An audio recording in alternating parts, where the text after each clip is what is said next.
할렐루야.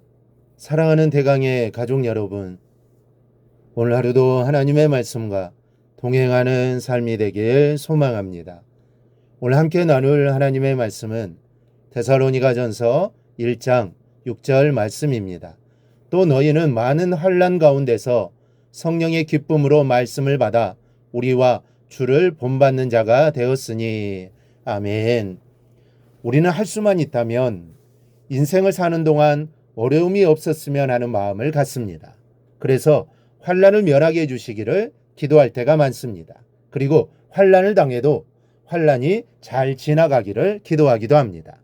또한 한 해가 가고 한 해가 시작될 때에도 다가오는 한 해는 평안함과 이런 것만 있기를 기원하는 마음으로 또 새해를 맞습니다.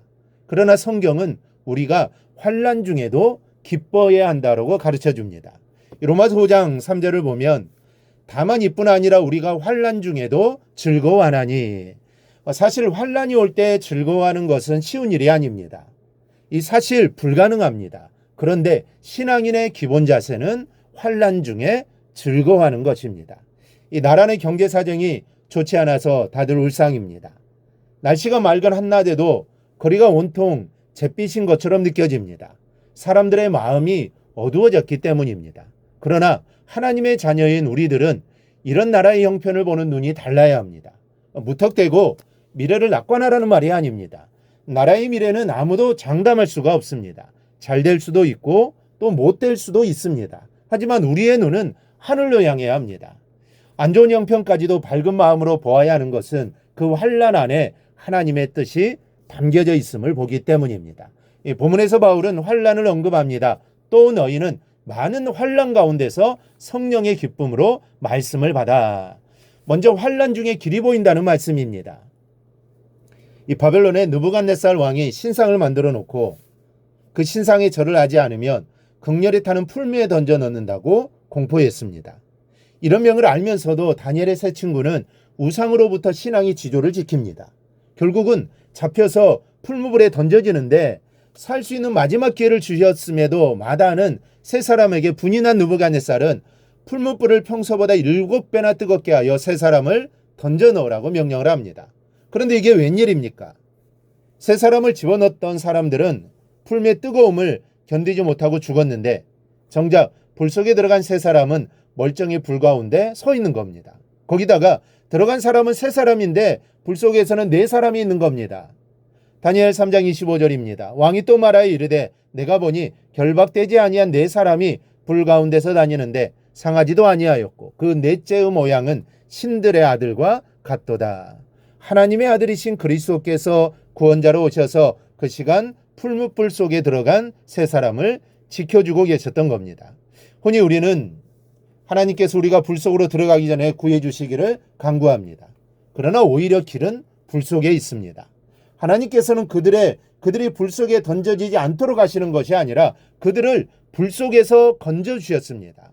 다니엘의 세 친구들이 풀무불을 피하려 했다면 모두 죽음을 면치 못했을 겁니다. 그러나 신앙의 지조를 버리지 않고 오히려 담대히 불 속으로 들어가자 불은 불이 아니라 은혜의 이 도가니였습니다. 그 안에서 하나님의 더욱 기쁘신 사랑을 체험하고 하나님의 아들을 만나는 축복을 받았습니다. 그리고 은혜를 체험하고 불 속을 나오니 문제는 사라지고 환경은 자급편이 되어 있었습니다. 우리가 환난 중에 기뻐하는 이유는 환난은 인내는 연단을 낳고 연단은 소망을 이루는 것이기 때문입니다. 결코 성도에게는 환난이 환난으로 끝나는 것이 아니라 결국은 소망을 안겨주기 때문입니다. 그러므로 우리는 환난과 마주쳤을 때 마치 에스더와 같이 죽으면 죽으리라는 심정으로 정면 돌파해야 합니다. 그 길은 죽음의 길이 절대로 아닙니다. 망하는 길도 아닙니다. 바로 그곳에 승리가 있음을 믿으시기 바랍니다. 둘째는 성령의 기쁨을 쫓아야 길이 보입니다. 이 갈라디아서 5장 16절, 17절을 보면 이렇게 기록되어 있습니다. 내가 이르노니 너희는 성령을 따라 행하라. 그리하면 육체의 욕심을 이루지 아니하리라. 육체의 소욕은 성령을 거스리고 성령은 육체를 거스리나니 이 둘이 서로 대적하므로 너희가 원하는 것을 하지 못하게 하려 함이니라. 우리의 심령은 이렇게 치열한 영적인 전쟁터입니다.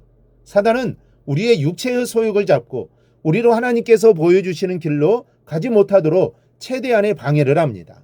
반면 성령께서도 더욱 강하신 역사로 우리에게 빛된 길을 제시해 주십니다.